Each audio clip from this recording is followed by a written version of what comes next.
उजियाला हो, और उजियाला हो गया। परमेश्वर ने उजियाले को अंधकार से अलग किया और उजियाले को दिन और अंधेरे को रात कहा। इस प्रकार पहला दिन हो गया।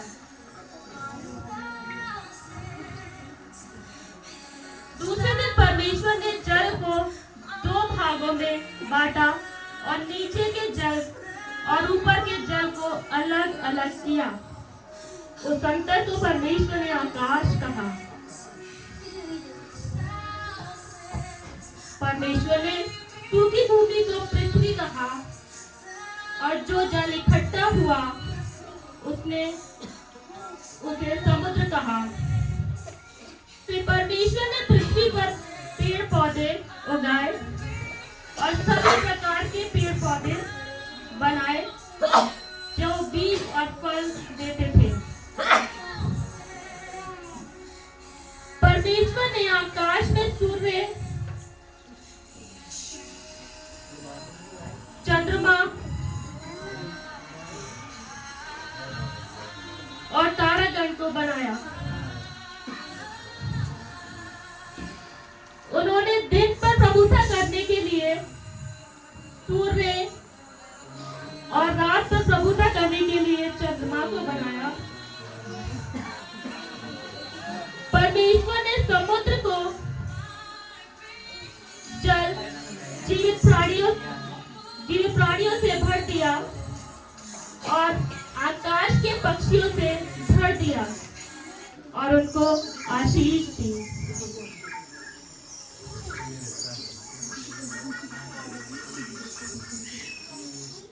परमेश्वर ने पृथ्वी में जाति जाति के पशुओं को बनाया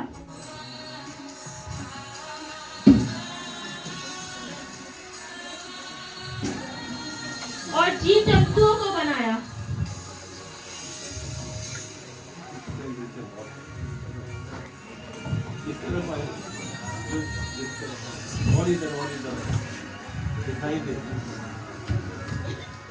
सातवें दिन परमेश्वर ने आकाश और पृथ्वी और उनकी सारी सेना को बनाना समाप्त किया। परमेश्वर ने उनको आशीष दी और पवित्र ठहराया।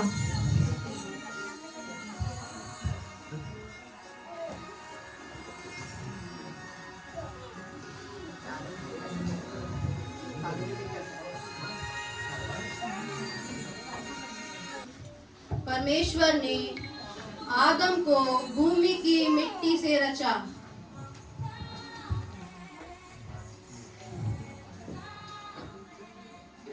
और उसके नथनों में जीवन का श्वास फूंक दिया और आदम जीवित प्राणी बन गया। तब परमेश्वर ने आदम को लेकर अदन की वाटिका में रख दिया कि वह उसमें काम करे और उसकी रक्षा करे।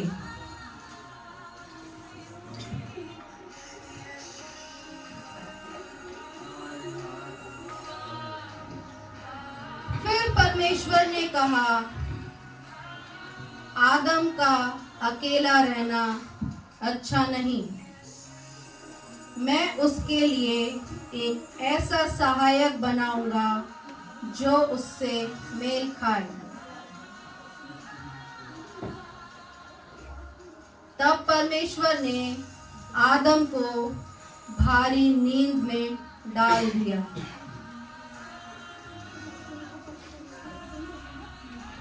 परमेश्वर ने आदम की एक पसली निकालकर स्त्री को बना दिया।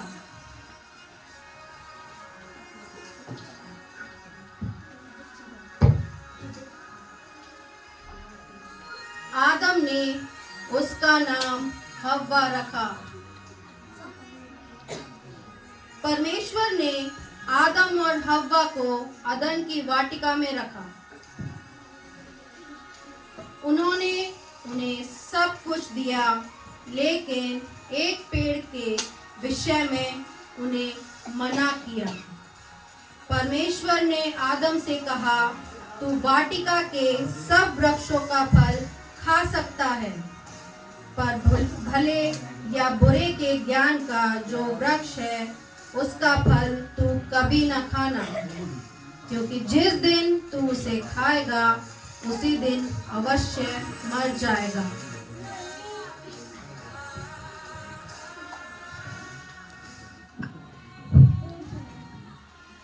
जैसे कि परमेश्वर ने उन्हें आज्ञा दी कि उनको ये फल नहीं खाना है, और परमेश्वर की आज्ञा के अनुसार अब हम देखेंगे क्या आदम और हव्वा ने जो परमेश्वर के साथ एक वाचा बांधी थी, कवेनेंट बांधा था, उसको निभाया या उसको तोड़ दिया। आइए इस सीन में आगे चलते हैं।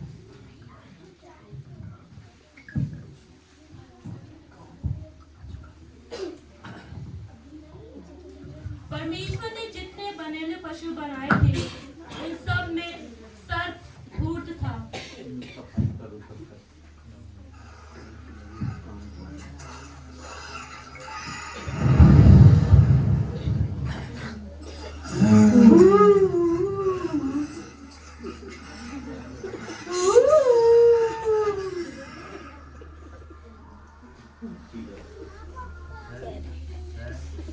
उसने स्त्री से कहा, क्या सच है कि परमेश्वर ने तुमसे कहा है कि तुम इस वाटिका के किसी वृक्ष का फल ना खाना? इस वाटिका के वृक्षों के फल हम खा सकते हैं, पर जो वृक्ष वाटिका के बीच में है, परमेश्वर ने उसके विषय में कहा है, ना तो तुम उसे छूना और ना तो तुम उसे खाना, नहीं तो अवश्य मर जाओगे। तुम निश्चय ना करोगे, वरन परमेश्वर आप जानते हैं कि जिस दिन तुम उस वृक्ष का फल खाओगे तुम्हारी आंखें खुल जाएंगी और तुम भले और बुरे का ज्ञान पाकर परमेश्वर के तुल्य हो जाओगे। अतः जब स्त्री ने देखा कि उस वृक्ष का फल खाने के लिए अच्छा है और देखने में मन भावुक और बुद्धि देने के लिए चाहने योग्य है, तब उसने उसमें से तोड़कर खाया और अपने पति को भी दिया और उसने भी खाया।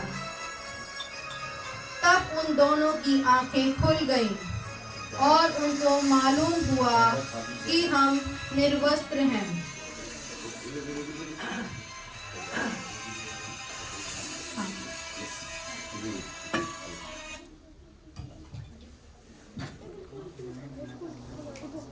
तब यहोवा परमेश्वर जो दिन के ठंडे समय वाटिका में फिरता था का शब्द उनको सुनाई दिया। आदम, तो आदम और उसकी पत्नी वाटिका के वृक्षों के बीच छिप गए। आदम, हे आदम, तू कहाँ है? मैं तेरा शब्द बारी में सुनकर डर गया क्योंकि मैं निर्वस्त्र था। तुझे इसलिए किसने छिप गया। बताया कि तू नंगा है? जिस स्त्री को तूने मेरे संग रहने को दिया उसी ने मुझे बताया, उसी ने उस वृक्ष का फल मुझे खाने को दिया और मैंने खाया। ये तूने क्या किया? सर्प ने मुझे बहका दिया, इसलिए मैंने वो खाया। जब परमेश्वर ने आदम और हव्वा का पाप देखा तो उन्होंने उन्हें अदन की वाटिका से बाहर निकाल दिया। इस प्रकार आदम और हव्वा ने पहला पाप किया।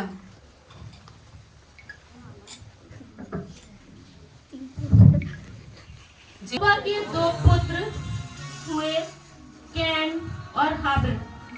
कैन खेती करने वाला किसान बना और हाबिल भेड़ बकरियां चलाने वाला चरवाहा।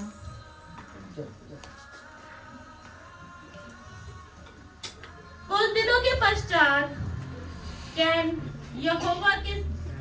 यहोवा के पास भूमि की उपज में से कुछ भेड़ को लाया और हाबिल भी अपने भेड़ बकरियों के कई एक पहलौठे बच्चे चढ़ाने के लिए यहोवा के पास लाया।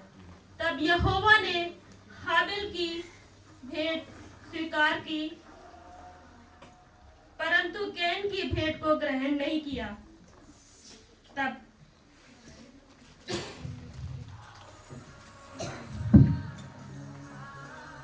कैन अति क्रोधित हुआ। क्रोध और ईर्ष्या के कारण कैन ने अपने भाई हाबिल का घात किया और उसे मार डाला।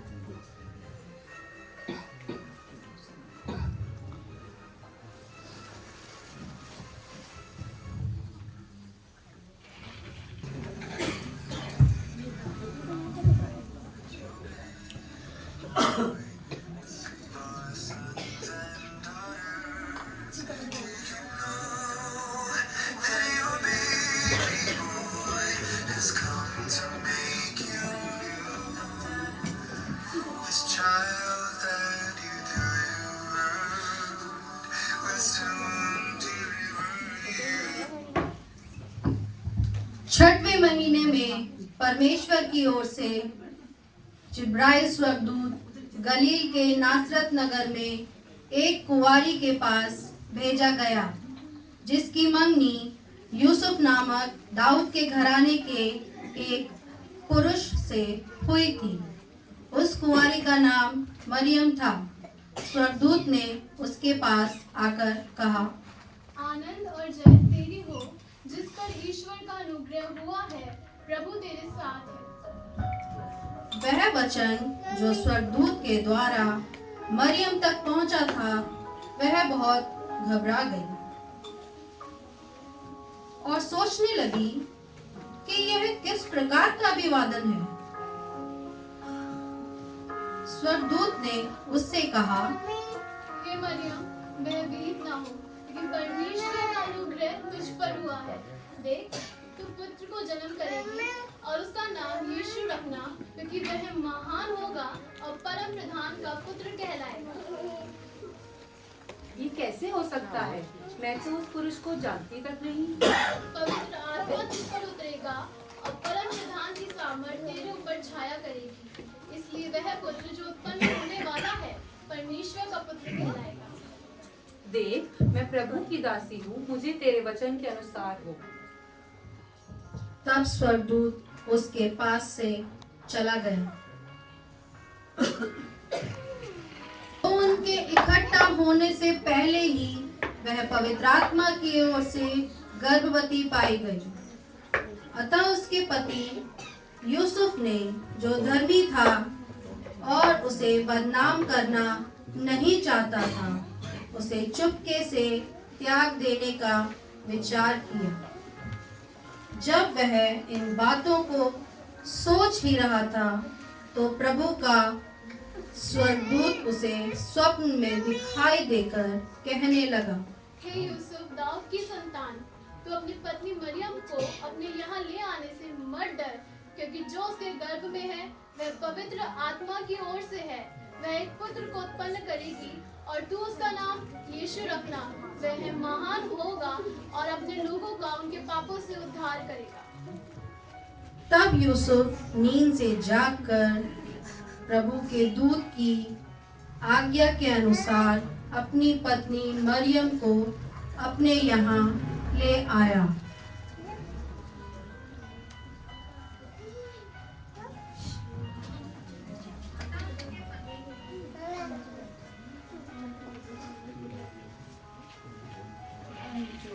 राजा अगस्तुस कैसर की ओर से यह आज्ञा निकली कि सभी लोग अपने नाम लिखवाने के लिए नगर को जाएं। सुनो सुनो सुनो, राजा अगस्तस केसर की ओर से ये आज्ञा निकली है कि सब अपने नाम नगर को लिखवाने जाएं। सुनो सुनो सुनो, राजा अगस्तस केसर की ओर से ये आज्ञा निकली है कि सब अपने नाम नगर को लिखवाने जाएं। सुनो सुनो सुनो, राजा अगस्तस केसर की ओर से ये आज्ञा निकली है कि सब अपने नाम नगर को लिखवाने को जाएं। इसी प्रकार सभी लोग अपने नाम लिखवाने के लिए नगर को चले।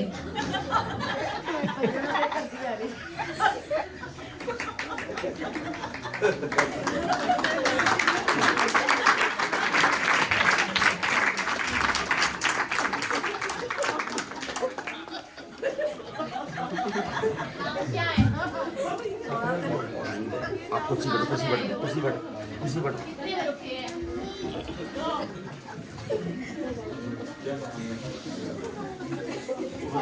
जनता कॉलोनी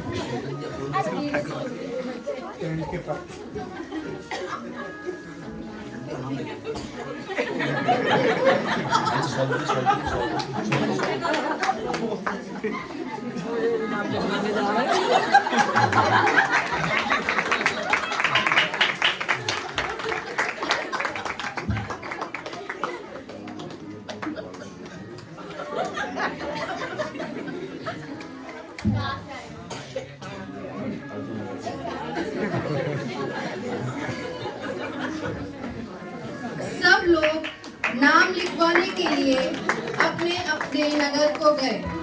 अतः यूसुफ भी, इसलिए कि वह दाऊद के घराने और वंश का था। गलील के नासरत नगर से यहूदिया में दाऊद के नगर बैतलहम को गया कि अपनी मंगेतर मरियम के साथ जो गर्भवती थी नाम लिखवाए।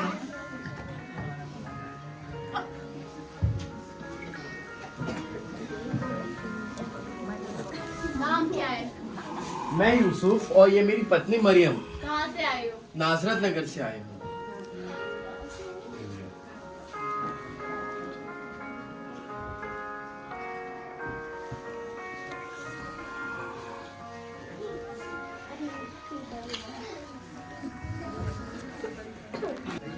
ये बैतलहम में यीशु का जन्म हुआ तो पूर्व में कई ज्योतिषी यरूशलेम में राजा के पास आए।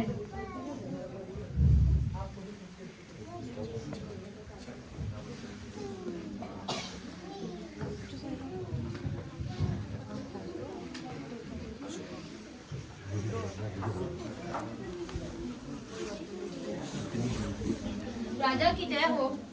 यहूदियों का राजा जिसका जन्म हुआ है वह कहाँ है? हमने पूर्व में उसका तारा देखा है और हम उसे प्रणाम करने आए हैं। तब हेरोदेस ने लोगों के सब प्रधान याजकों और शास्त्रियों को इकट्ठा करके उनसे इस बात के बारे में मालूम किया। मसीह का जन्म कहाँ होना चाहिए?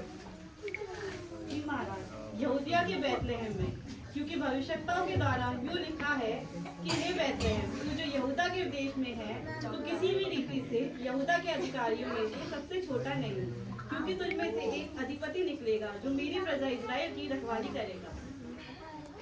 तारा ठीक किस समय दिखाई दिया था? तब यह सुनकर राजा और उसके साथ सारा यरूशलेम घबरा गया और राजा ने उनसे यह पूछा कि तारा कि ठीक किस समय दिखाई दिया था।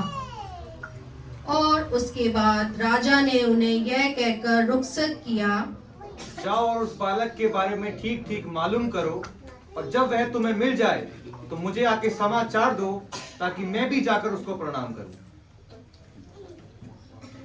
हेरोदेस राजा की बात सुनकर मजूसी वहां से चले गए। तब राजा बहुत चिंतित होकर मंत्री से कहने लगा, जाओ दरबान को बुला के लेके आओ। जी महाराज, जैसे आपकी आज्ञा।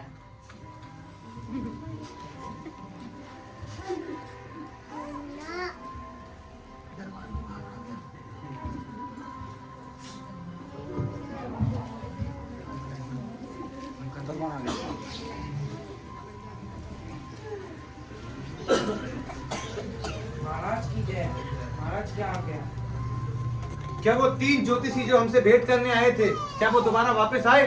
नहीं महाराज, वो 3 ज्योतिषी नहीं लौटे। जब हेरोदेस को यह मालूम हुआ कि ज्योतिषी लौट कर नहीं आए और उन्होंने उसके साथ धोखा किया है, तब वह अति क्रोधित हुआ और ईर्ष्या से भर गया। राजा, ये कौन सा नया राजा पैदा हो गया है जो हेरोदेस से उसका राज्य छीनेगा? चलता हूं जब जमीन पर तो ये धरती थरथराती है। हेरोदेस के नाम से ये दुनिया कब आती है। मुझ जैसा महान राजा ना कभी हुआ है इस धरती पे और ना ही कभी होगा।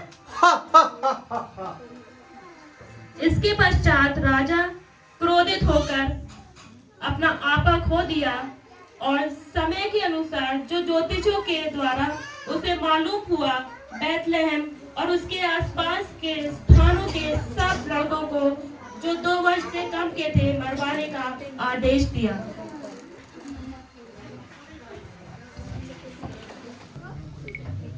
और उस देश में कितने गडरिये थे जो रात को मैदान में रहकर अपने झुंड का पहरा देते थे। तब प्रभु का एक दूत उनके पास आ खड़ा हुआ और प्रभु का तेज उनके चारों ओर चमका और वे बहुत डर गए। तब स्वर्गदूत ने उनसे कहा, मत डरो, मैं तुम्हें बड़े आनंद का सुसमाचार सुनाता हूँ जो सब लोगों के लिए होगा कि आज दाऊद के नगर में तुम्हारे लिए एक उद्धारकर्ता जन्मा है और इसका तुम्हारे लिए ये पता है कि तुम एक बालक को कपड़े में लिपटा चटनी में पड़ा पाओगे। तब एकाएक उस स्वर्गदूत के साथ स्वर्गदूतों का एक दल परमेश्वर की महिमा और स्तुति करते हुए दिखाई दिया।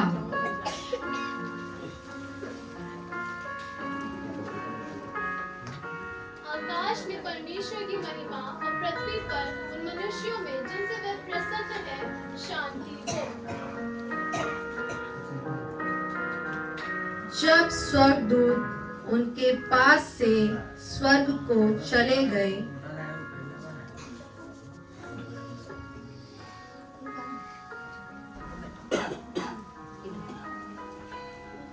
तो गडरियों ने आपस में कहा, आओ हम बैतलहम जाकर यह बात जो हुई है जिसे प्रभु के दूत ने हमें बताया है देखें।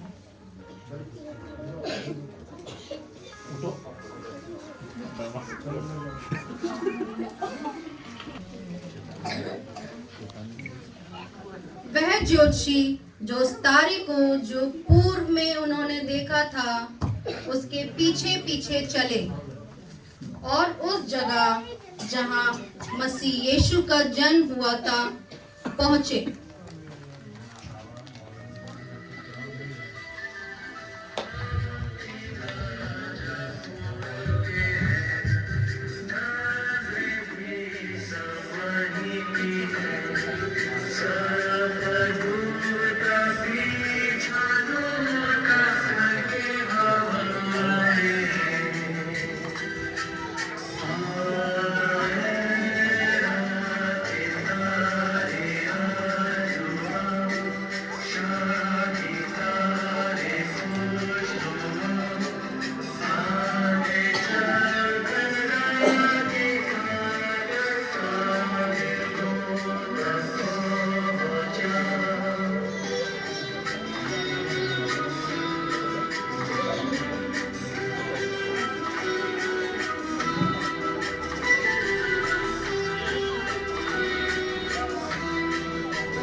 जो मजूसी पूर्व देश से चले थे वहां पहुंचकर उस बालक को जो उसकी माता मरियम के साथ था मुंह के बल गिरकर प्रणाम किया और उसको सोना, लोबान और गंधरस की भेंट चढ़ाई।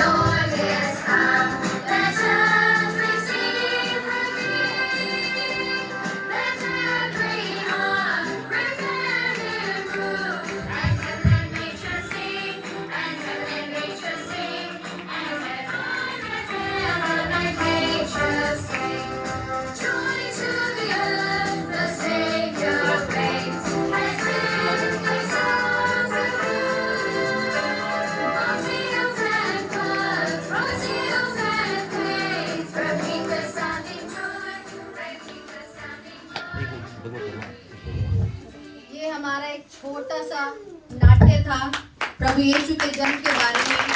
आशा करते हैं कि आप लोगों को पसंद आया होगा। इन बच्चों ने बहुत मेहनत करी है इस नाट्य को पूरा करने के लिए। आइए एक जोरदार ताली इन नन्हे मुन्ने बच्चों के लिए। मैं सिस्टर ट्विंकल को बुलाना चाहूंगी, जो इस कार्यक्रम को कंटिन्यू करेगी। सबको जय मसीह की। जय मसीह की। तो बड़ी आनंद की बात है कि हम सब परमेश्वर के भवन में आए और इस नाट्य के द्वारा परमेश्वर की महिमा हो पाई और आप सबके आने पर भी परमेश्वर की महिमा हुई। आमीन। आमीन। तो जैसा कि हमने देखा कि फर्स्टली जब नाट्य स्टार्ट हुआ तो कैसे परमेश्वर ने इस जगत की उत्पत्ति की, कैसे पेड़ पौधे बनाए, जीव जंतु बनाए और फिर उसके बाद कैसे आदम को और हव्वा को रचा परमेश्वर ने, और फिर उसके बाद में किस तरह से पाप इस जगत में आया, और फिर पाप आने के बाद लेकिन जो परमेश्वर हमसे प्यार करते हैं उन्होंने इस पाप के लिए भी एक रास्ता निकाला कि यीशु मसीह किस तरह से जगत में आए, जो पाप को और इंसान के जो बीच की दूरी हो गई थी परमेश्वर और बीच में, जो परमेश्वर ने यीशु मसीह के आने पर वो दूरी मिट गई। आमीन। और इस तरह से हमने देखा कि फिर बाद में यीशु मसीह, अब हम लोग नॉर्मली देखते हैं कि कितनी मूवीज होती हैं, कितने ही हम देखते हैं सीरियल्स होते हैं, हम उनको सच्चाई मान लेते हैं कि ये सच है और उसे देखकर हम इमोशनल हो जाते हैं। लेकिन जब हम नॉर्मली देखते हैं कि सच वो नहीं है जो मूवीज में और हम सीरियल्स में देखते हैं, पर सच क्या है? Jesus is the truth. सबसे बड़ी हकीकत यही है कि यीशु मसीह ही सच्चाई है, उसके अलावा और कोई सच्चाई इस दुनिया में है ही नहीं, क्योंकि सिर्फ बाइबल ही है जो हमें शुरू से लेके आखिर तक हमें सब कुछ बताती है कि क्या होने वाला है, क्या हुआ था, और इसके अलावा और कोई पुस्तक नहीं है इस दुनिया में। और इस तरह से हम देखते हैं जैसे वचन कहता है आदि और अंत, अल्फा और ओमेगा, वो सिर्फ परमेश्वर ही है और उसके अलावा कोई नहीं है। आमीन। आमीन। और इस तरह से हम देखते हैं कि लास्ट में जब यीशु मसीह इस दुनिया में आए, जब लास्ट में इस दुनिया में परमेश्वर आए यीशु मसीह, तो उन्होंने जगत का उद्धार किया, मतलब कि इस जगत में उद्धारकर्ता का जन्म हुआ। इससे पहले बहुत सारे लोग थे जो अच्छे काम करते थे, अच्छे कर्म करते थे, लेकिन अच्छे कर्म करने की वजह से उद्धार नहीं मिला। लेकिन परमेश्वर का वचन हमें इस तरह से कहता है कि परमेश्वर के अनुग्रह के द्वारा हमारा उद्धार हुआ है। जब अनुग्रह आया, यीशु मसीह आए, अनुग्रह आया और उसी के द्वारा हमारा उद्धार हुआ है। तो इस बात को कोई भी ना समझे कि जो हम देख रहे हैं, जो दुनिया में जो चल रहा है, देख रहे हैं, वही सच्चाई है। नहीं, सिर्फ यीशु